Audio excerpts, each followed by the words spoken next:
Lucky bank के अंदर दाखिल तो हो गया था। तुम्हारे पास हमारा सुप्रीम कार्ड है? नहीं। अगर कार्ड नहीं है तो पैसे नहीं मिल सकते। उसकी फटी हुई हालत देखकर पहले ही शशिकांत को गुस्सा आ रहा था और उसके ऊपर लकी ने ये डिमांड रख दी कि वो फिंगरप्रिंट से पैसे निकालना चाहता था।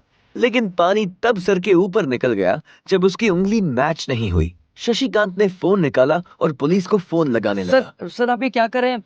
देखिए सर, मैं कोई क्रिमिनल नहीं हूँ। हो सकता है कि मेरे हाथ गंदे हो। सर प्लीज आप मुझे एक और बार ट्राई करने दीजिए, प्लीज सर। देखो, अगर इस बार तुम्हारे फिंगरप्रिंट मैच नहीं हुए ना तो फिर ये मत कहना कि एक और ट्राई करता हूँ। बार बार ये सब नहीं चलेगा। और हाँ, एक बात और ध्यान से सुन लो, अगर इस बार तुम्हारे फिंगरप्रिंट्स मैच नहीं हुए तो मैं पुलिस को कॉल कर दूंगा। चलो जल्दी करो, रखो।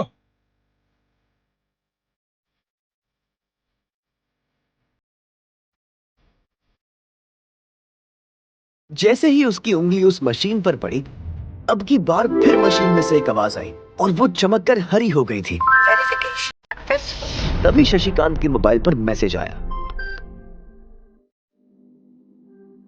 Verification successful. जैसे ही शशिकांत ने इस मैसेज को देखा, उसकी आंखें फटी की फटी रह गई थी। लक्ष्मण लाल अग्रवाल।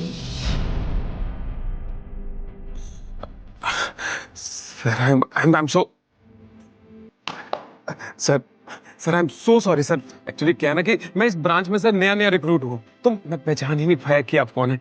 बाकी सर गलती हो गई सर। वैसे मैं इधर का सीआरएम हूँ sir, customer relationship manager Shashikant. तो I am your man sir, I am at your service always. और प्लीज आप मेरा ध्यान रखिएगा आगे से। Sorry sir. हाँ, वो सब ठीक है। आप मुझे ये बताइए कि मेरे अकाउंट में पैसे कितने हैं? Right away sir, sorry just a second. जी 90,80,70,650 सर।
सर, क्या क्या बोल रहे हो तुम? शशिकांत सर, बाप रे, मैं क्या करूं? मैं पुलिस को फोन लगाती हूँ। पुलिस, मेरा फोन, अभी। Hello, police station. सर, मैं न्यू सिटी बैंक से बोल रही हूँ। अंदर बैठे शशिकांत ने जब ये हलचल सुनी तो वो अपना सारा सिस्टम बंद करके बाहर आ गया। अरे क्या हो रहा है ये सब? सर, आप जिंदा हैं? नहीं, इतनी जल्दी क्यों मरने लगा? और ये सब क्या तमाशा लगा रखा तुमने? हाँ,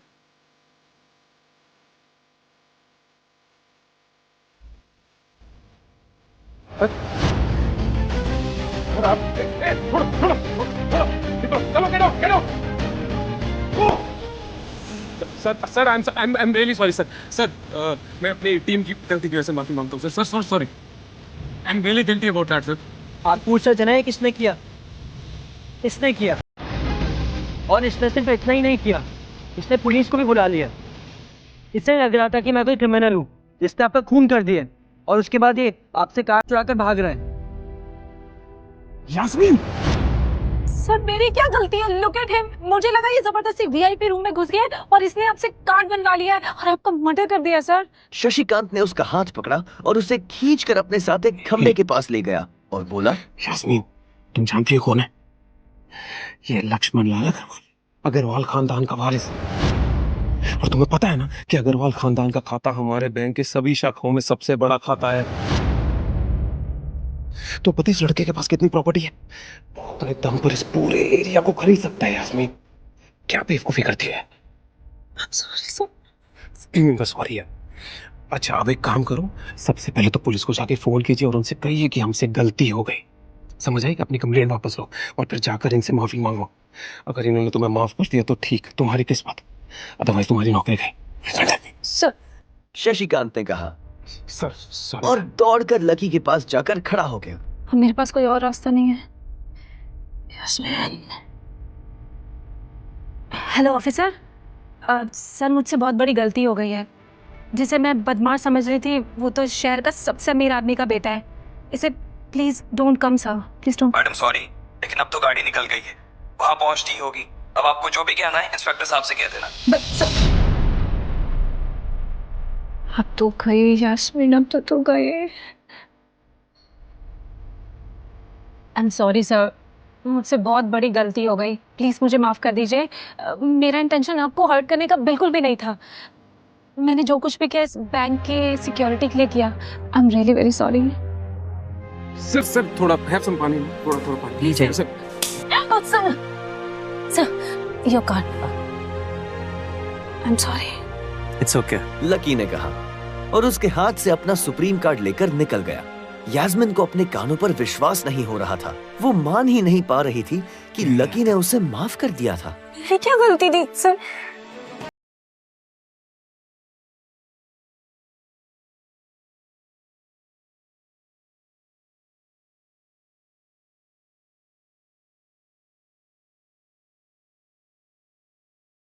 इतना अमीर हो गया था। लकी दिल्ली यूनिवर्सिटी के ही एक कॉलेज में पढ़ता था। जैसे ही वो कॉलेज के अंदर दाखिल हुआ, उसका पैर पानी से भरे हुए गड्ढे में चला गया। वो कॉलेज एडमिनिस्ट्रेशन के दफ्तर को देखकर कोस रहा था। लकी अपने जूतों को साफ करने की कोशिश करने लगा और जब जूते साफ नहीं हुए तब वो बाथरूम की तरफ जाने लगा। वो बाथरूम की ओर जा पाता, इतने में क्लास की घंटी बज गई थी। As we drawn in diagram, वो भागते हुए क्लास में पहुंचा। कम इन सर। प्रोफेसर कमलनाथ मिश्रा की नजर बाहर खड़े लकी पर पड़ी। लकी बिना कुछ करे वैसे ही अपना सर नीचे झुकाए क्लास में दाखिल हो गया था। जैसे ही उसके पैर क्लास में पड़े, सभी लोग उसकी ओर देखने लगे। ये कब से लेट आने लग गया? सूरज पश्चिम से उग सकता है लेकिन ये लेट नहीं हो सकता। इसके जूते तो देखो यार कितने गंदे हैं। यार कॉलेज में लड़कियां भी हैं, कम से कम ढंग के कपड़े पहन के आया कर। अरे कहाँ से पहन कर आता, कपड़ों के लिए पैसे लगते। क्लास में बैठे सभी लोगों ने लकी के ऊपर फप्तियां कसनी शुरू कर दी थी। हर कोई उसके बारे में कुछ न कुछ कह रहा था। ऐसा नहीं था कि लकी ये सब आज ही सुन रहा था। इस तरह की फप्तियों का सामना वो हर रोज करता था। रोज उसे ऐसी बातें सुनकर बुरा भी लगता था। और आज भी उसने अपना सर नीचे तो झुका कर रखा था, लेकिन आज उसके चेहरे पर अलग ही मुस्कान थी। इन लोगों को पता नहीं था कि ये अनलकी आज कितना लकी होकर आ रहा था। आज की क्लास यहीं खत्म करते हैं। कल आप लोगों को जो काम करके आना है वो मैंने लिख दिया है। ठीक क्या? अच्छा हुआ क्लास खत्म हो गई। डिम्पल, राहुल धीरे धीरे कमरे में दाखिल हुआ और सीधा डिम्पल के पास चला गया। मैंने राहुल के साथ मैचअप कर दिया। आज से यही मेरा बॉयफ्रेंड है। जैसे ही राहुल उसके पास पहुंचा, डिम्पल ने अपने हाथ उसकी गर्दन में किसी हार की तरह डाल दिए और वो उसकी बाहों में झूम उठी। ये नजारा देखते ही सबकी नजरें लकी के ऊपर जा टिकी। सबको अभी तक यही पता था कि डिम्पल लकी की गर्लफ्रेंड है। किसी को इस बात की खबर नहीं थी कि उन दोनों का ब्रेकअप हो गया था। डिम्पल को राहुल की बाहों में देखकर लकी के तन बदन में आग तो लग गई थी, लेकिन फिर भी वो शांत होकर वही बैठा हुआ था और उसने अपने गुस्से पर काबू किया हुआ था। भाई, ये सब क्या हो रहा है? होने दे जो उधर। लकी ने कहा। उसका इस बारे में किसी से बात करने का कोई मन नहीं था। अरे भाई, तुझे पता नहीं है साल का, बहुत चालू आदमी है ये। लेकिन अगले ही पल वो उसे देखकर मुस्कुराया और बोला, कोई बात नहीं भाई, सबकी अपनी लाइफ है। ये कहकर लकी डिम्पल की ओर देखने लगा। वो जानती नहीं थी कि लकी चाहता तो यही खड़े खड़े राहुल और उसके पिता को उनके कारोबार समेत खरीद सकता था। अच्छा लकी सुनो, क्योंकि अब हम साथ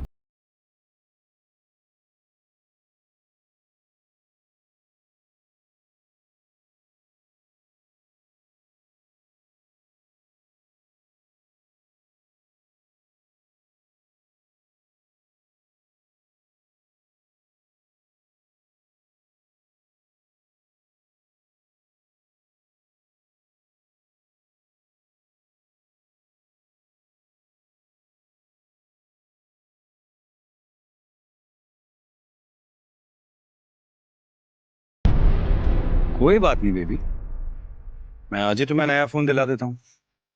हम अभी कनॉट प्लेस जाएंगे और हम अपनी बेबी के लिए लेंगे एक नया फोन। लकी का मन तो यही कर रहा था कि वो जोर से राहुल के ऊपर हंसे, लेकिन उसने अपनी हंसी को रोक लिया था। हाँ बेबी, पहले फोन खरीदेंगे, फिर फोन खरीदने की पार्टी करेंगे। लकी जानता था कि वो ये सब उसे सिर्फ चिढ़ाने के लिए कर रही थी, लेकिन लकी को खुद के लिए नहीं बल्कि उसके लिए बुरा लग रहा था। वो मन ही मन यही सोच रहा था कि अगर डिम्पल थोड़ा सा, बस थोड़ा सा और इंतजार कर लेती तो आज लकी उसके लिए फोन की पूरी दुकान खरीद कर रख देता। भाई तुझे हुआ क्या है? तेरी आंखों के सामने इतना सब हो रहा है तो तू मुस्कुरा रहा है?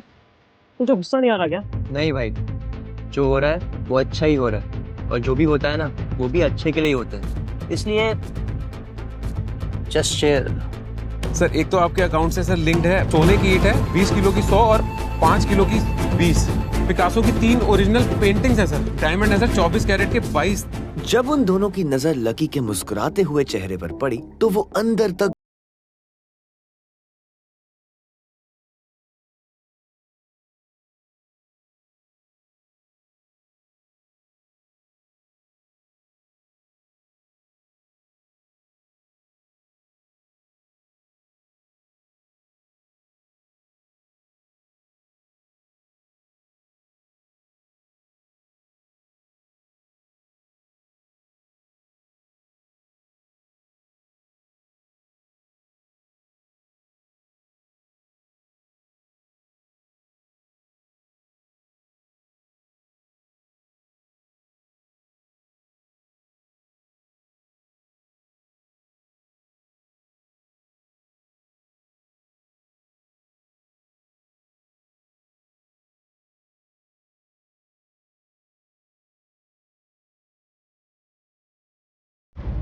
ट्रिपल। सब लोगों ने उस आवाज की ओर देखा। वहां पर एक लंबे बाल वाली लड़की खड़ी थी और वो गुस्से से डिम्पल की ओर देख रही थी। अब तू हद से आगे बढ़ती जा रही है। लकी जैसे लड़के को छोड़कर एक नंबर के शॉपिंग के लड़के के साथ लगी पड़ी है। साक्षी, तू ये क्या कह रही है? अपना जुबान संभाल कर बात कर, समझी? साक्षी एक बहुत ही सुलझी हुई लड़की थी। जब भी डिम्पल और लकी के बीच में किसी बात को लेकर झगड़ा होता तो डिम्पल उसे सुलझाने के लिए अक्सर साक्षी की ही मदद लेती थी। मैं जो भी कह रही हूँ सही कह रही हूँ। तुझे सीरियसली शर्म आनी चाहिए डिम्पल। मैंने कभी नहीं सोचा था कि तू ऐसे लड़के निकलेगी। लकी जैसा लड़का ना तुझे कहीं नहीं मिलेगा। इधर लकी ने देखा कि साक्षी की बात सुनते ही राहुल के कान खड़े हो गए थे, लेकिन वो सच बोल रही थी। डिम्पल तू ये कैसे भूल सकती है कि लकी हमेशा तेरे साथ खड़ा था। जब भी तू बीमार होती थी, तेरी खड़े होने की हालत नहीं होती थी, लकी हमेशा तेरे लिए खाना बनाता था, तेरे कपड़े धोता था और तो तेरे लिए दवाई तक भी लेकर आता था। डिम्पल तुझे याद नहीं है जब हम लोग एक साथ हिमाचल घूमने गए थे, तेरे पैर में मोच आ गए थे, तो ये बेचारा तो नौकरी छोड़कर भागा भागा हम लोग के पास उस रात को आ गया था। कितना प्यार किया इसने तुझसे और तू इसे छोड़कर जा रही है। अपने लिए साक्षी के मुंह से इतना सब सुन लेने के बाद लकी ने अपनी गर्दन नीचे झुका दी थी। उसे डिम्पल के साथ बिताए वो सारे लम्हे याद आ रहे थे। वो डिम्पल के ऊपर जान छिड़कता था। उसका बस चलता तो वो डिम्पल को अपनी हथेलियों पर लेकर घूमता। भले ही उस वक्त उसके पास पैसे नहीं थे, लेकिन वो फिर भी डिम्पल की छोटी सी छोटी डिमांड को पूरा करने के लिए अपनी जान लगा देता था। जो कवर डिम्पल ने उसके मुंह पर फेंका था, उस कवर को खरीदने के लिए लकी ने 3 दिन तक ओवरटाइम किया था। लकी को जैसे ही ये सब याद आया, उसकी पलकों की कोरे भीग गई थी। अरे ये लकी अपनी छोटी सी सैलरी में से भी तेरे लिए पैसे निकालता था, सिर्फ तुझे गोलगप्पे खिलाने के लिए। तुझे नहीं पता डिम्पल, लेकिन मुझे पता है ये लड़का बाइक खरीदने के लिए रोज अपनी सैलरी से पैसे जोड़ रहा है, दाल रोटी खा रहा है। क्यों? सिर्फ तुझे बाइक पे घुमाने के लिए। और तू इस लड़की को नीचा दिखाने की कोशिश कर रही है। डिम्पल का चेहरा बुझ गया था। साक्षी की कही सब बातें उसके दिल पर लग तो रही थी, लेकिन इस वक्त वो राहुल के साथ थी और वो चाहकर भी राहुल के खिलाफ ना तो कुछ बोल सकती थी और ना ही कुछ सुन सकती थी। इसीलिए उसने अपने बचाव में कहा, हाँ तो ये इसकी प्रॉब्लम है। मैंने इसे पहले ही कहा था ये मेरा प्यार अफोर्ड नहीं कर पाएगा, तो मेरे साथ इतना आगे क्यों बढ़ा? जब मैं चीज सैंडविच खा सकती हूँ तो मैं बिना घी के रोटी क्यों खाऊं? लकी उसकी सब बात सुन रहा था और इससे पहले कि वो उसे कुछ जवाब देता, अचानक ही उसका फोन बज उठा। उसने मोबाइल निकाल कर देखा तो पाया कि किसी अनजान नंबर से फोन आ रहा था। लकी बीच में ही फोन उठाने के लिए निकल गया।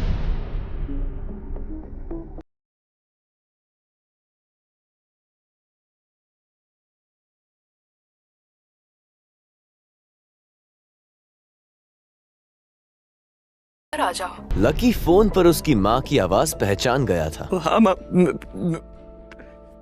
मैं घर आऊंगा, बस पढ़ाई खत्म करके घर आ जाऊंगा माँ। बस अब कितना पढ़ेगा, जल्दी से आजा, मैंने तेरे लिए एक लड़की भी ढूंढ रखी है। और ये सुनते ही लकी के होश उड़ गए। वो डिम्पल के सदमे से बाहर भी नहीं निकला था और इधर उसकी माँ ने उसके लिए एक लड़की भी ढूंढ ली। माँ मैं अभी क्लास में हूँ, मैं आपको थोड़ी देर में कॉल करता हूँ।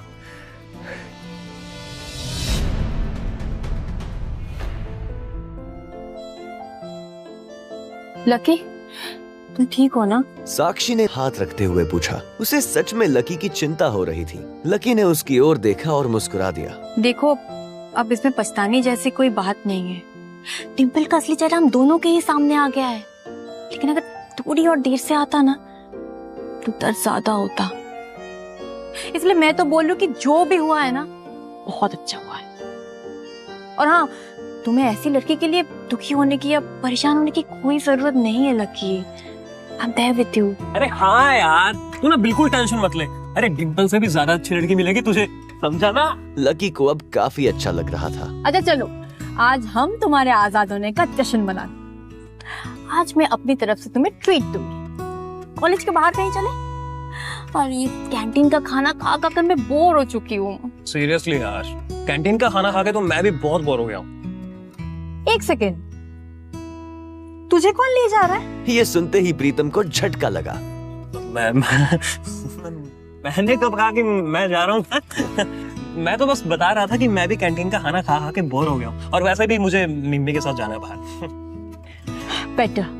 हाँ लेकिन ट्रीट तुम मुझे नहीं, मैं तुम्हें दूंगा, पर आज नहीं, किसी और दिन। और हाँ, इस बार हम वो रमन पाव भाजी वाले के पास नहीं जाएंगे, उसके सामने वाली लेन में जो रेस्टोरेंट है ना, सन एंड मून, वहां पर जाकर कुछ खाएंगे। साक्षी ने जब उसके मुंह से सन एंड मून का नाम सुना तो उसके कान खड़े हो गए। जितना पैसा लकी 10 दिन में कमाता था, सन और मून में उतना पैसा सिर्फ एक बार में ही पूरा हो जाता था। हाँ जरूर, क्यों नहीं, मैं इंतजार करूंगी।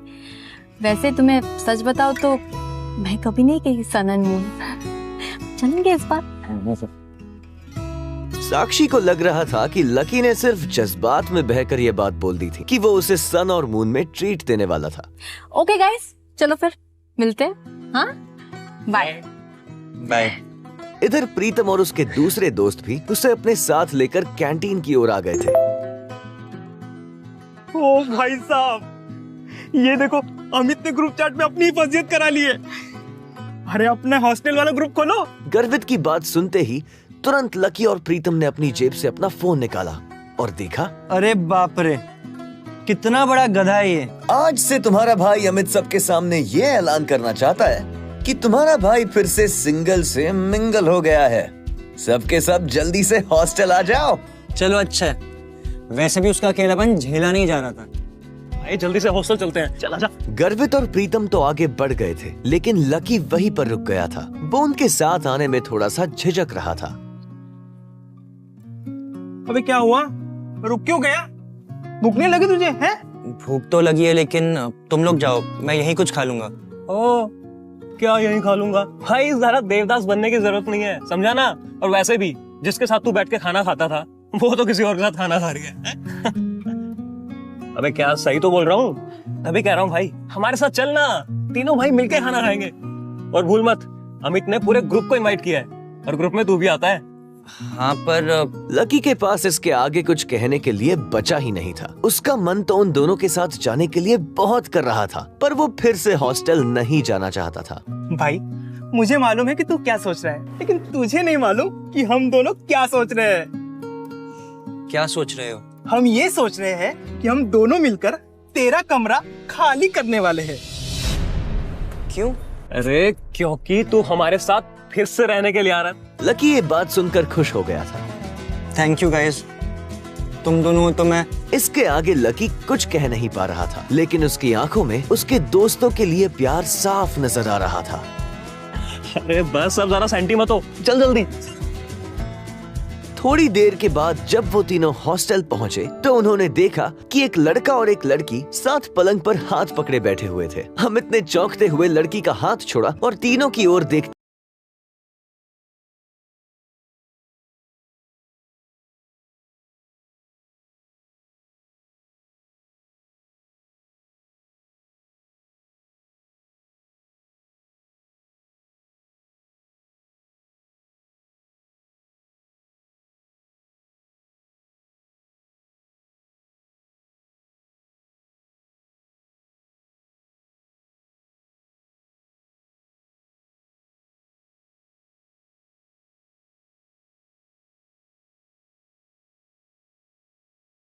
लैंडलॉर्ड से लड़ाई हुई क्या? नहीं, वो एक्चुअली अरे भाई लाइफ है यार, कभी धूप कभी छांव, चलता रहता है लाइफ में, है ना? तू ना अपना ये पलंग खाली कर, जरा सवाल मत कर, तू समझ गया ना? चलो तो फिर चलते हैं रॉबिन्स कैफे खाना खाने के लिए। रोशनी की रूममेट्स भी आने वाली है, तुम्हें किसी और को बुलाना है तो बुला लो। लकी एक काम कर, तो टिम्पल को भी बुला लेना। अमित ने जैसे ही ये कहा, गर्वित और प्रीतम उसे गुस्से से देखने लगे। इधर लकी और डिम्पल के बारे में सिर्फ उन तीनों को ही नहीं बल्कि पूरे हॉस्टल को पता था। अमित, मैं और डिम्पल अब साथ में नहीं है यार। क्या मतलब? डिम्पल और तू साथ नहीं है अभी? ये कब और कैसे हो गया? अब हो गया तो हो गया ना यार, कब हुआ, क्या हुआ, कैसे हुआ, तुझे आज जानना है तुझे। ओह माय गॉड, अमित हमें निकलना पड़ेगा। मेरी रूममेट्स का मैसेज आ गया है, वो लोग ऑलरेडी वहां पर पहुंच चुके हैं and they are really hungry. अगर मैंने थोड़ा भी उनको वेट करवाया ना, they will grill me for sure. ठीक है गर्वित जी, प्रीतम जी और लकी जी, तुम तीनों जाओ और अपने कपड़े बदलो। और सुन प्रीतम, तू कुछ अच्छा देना लकी को। अब प्लीज गाइस थोड़ा सा जल्दी ना, हम लोग बाहर इंतजार कर, ठीक है? अमित ने कहा और रोशनी का हाथ थामकर वो बाहर आ गया। वह रोशनी अपने हाथ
चले आजो आजो।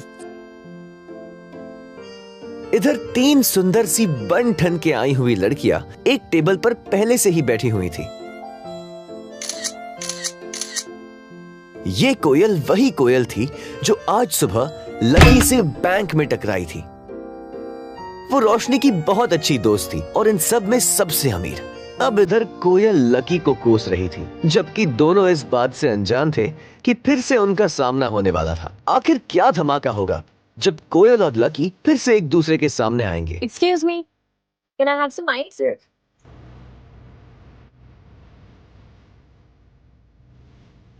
Thank you. भाई आज प्रीतम के लिए गर्लफ्रेंड ढूंढ ही लेते हैं। तुझे ज्यादा जरूरत है भाई। क्या वो लकी की इंसल्ट करेगी, वो भी उसके दोस्तों के सामने, या फिर लकी उसे इस बार भी जवाब देगा? आपको क्या लगता है, क्या होंगे इन सब सवालों के जवाब? कमेंट बॉक्स में कमेंट करके जरूर बताइएगा और आगे की कहानी जानने के लिए हमारे साथ सुनते रहें इंस्टा मिलियनेयर, सिर्फ पॉकेट एफएम पर।